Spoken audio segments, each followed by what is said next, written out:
امریکہ کے ایک ہسپتال میں عجیب و غریب واقعہ پیش آیا۔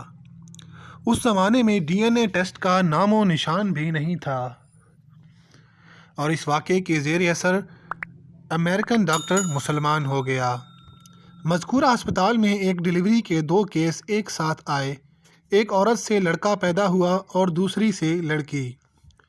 جس رات ان دونوں بچوں کی ولادت ہوئی، اتفاق سے نگران ڈاکٹر موقع پر موجود نہیں تھا۔ دونوں بچوں کی کلائی میں وہ پٹی بھی نہیں باندھی ہوئی تھی جس پر بچے کی ماں کا نام درج ہوتا ہے۔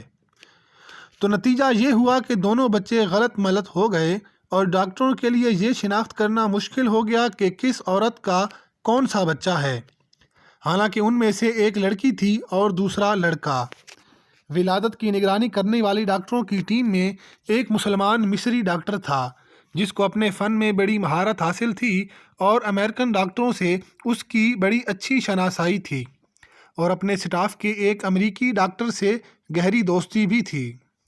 دونوں ڈاکٹر سخت پریشان تھے کہ اس مشکل کا حل کیسے نکالا جائے۔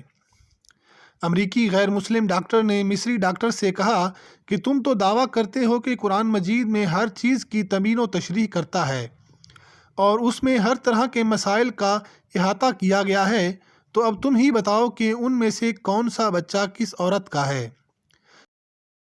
مصری ڈاکٹر نے کہا کہ ہاں، قرآن حکیم بے شک ہر معاملے میں نص ہے، اور میں اسے آپ کو ثابت کر کے دکھاؤں گا، مگر مجھے ذرا موقع دیجیے کہ میں خود پہلے اس معاملے میں اطمینان حاصل کر لوں۔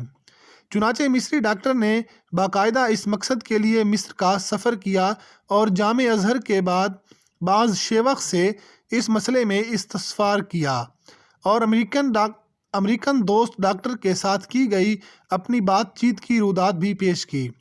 ازہری عالم نے جواب دیا کہ مجھے طبی معاملات و مسائل میں ادراک حاصل نہیں ہے، البتہ میں قرآن کی ایک آیت پڑھتا ہوں، آپ اس پر غور و فکر کریں۔ اللہ نے چاہا تو آپ کو اس مسئلے کا حل بھی اس میں مل جائے گا۔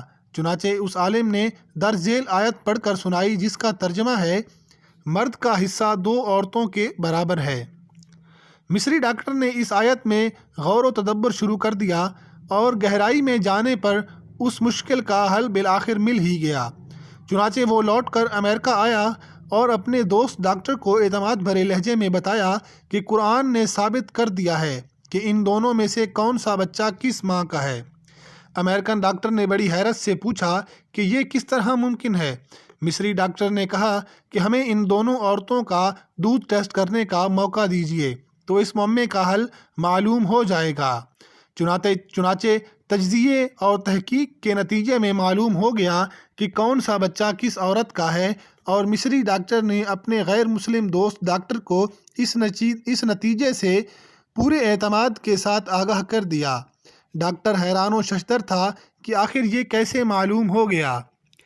مصری ڈاکٹر نے بتایا کہ اس تحقیق و تجزیے کے نتیجے میں جو بات سامنے آئی ہے وہ یہ تھی کہ لڑکی کی ماں کے مقابلے میں لڑکے کی ماں میں دگنا مقدار میں دودھ پایا گیا۔ مزید برآں لڑکے کی ماں کے دودھ میں نمکیات اور وٹامنز کی مقدار بھی لڑکی کی ماں کے مقابلے میں دگنی تھی۔ پھر مصری ڈاکٹر نے امریکن ڈاکٹر کے سامنے قرآن کریم کی وہ آیت تلاوت کی: مرد کا حصہ 2 عورتوں کے برابر ہے، جس کے ذریعے اس نے اس مشکل کا حل تلاش کیا، اور جس عقدے کو حل کرنے میں دونوں ڈاکٹر نہایت پریشان تھے۔ چنانچہ وہ امریکی ڈاکٹر فوراً ایمان لے آیا۔